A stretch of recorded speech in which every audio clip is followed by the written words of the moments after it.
शहर के एक खुशहाल मोहल्ले में 4 दोस्त रहते थे, अहमद, यासिर, सारा और राफी। यह चारों हमेशा नई चीजें सीखने और खोजने के लिए तैयार रहते थे। एक दिन जब वे मोहल्ले की दुकान पर गए तो उन्होंने देखा कि चाचा नईम बहुत परेशान थे।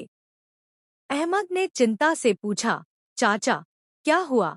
चाचा ने बताया कि कुछ दिनों से उनकी दुकान से चीजें चोरी हो रही हैं, लेकिन चोर कौन है यह पता नहीं चल पा रहा।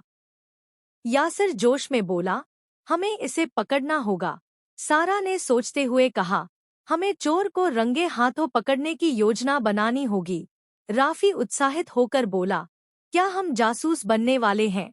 अहमद ने सभी को शांत करते हुए कहा, हमें सतर्क रहना होगा और बिना जल्दबाजी किए समझदारी से काम लेना होगा। रात में चारों दोस्त दुकान के पास छिप गए और ध्यान से निगरानी करने लगे। अचानक उन्होंने देखा कि एक परछाई धीरे से दुकान में घुस गई। यासिर ने फुसफुसाते हुए कहा, चोर अंदर जा चुका है।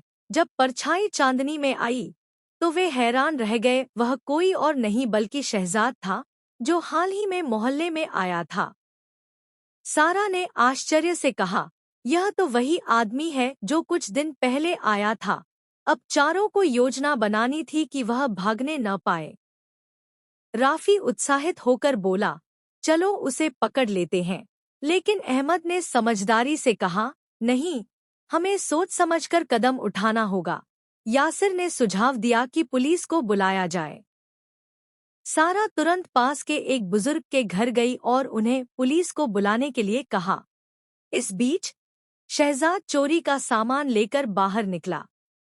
उसने इधर-उधर देखा, मानो यह जांच रहा हो कि कोई उसे देख तो नहीं रहा। तभी अहमद और यासिर ने बहादुरी से उसका सामना किया और बोले, तुम यह सब क्यों कर रहे हो?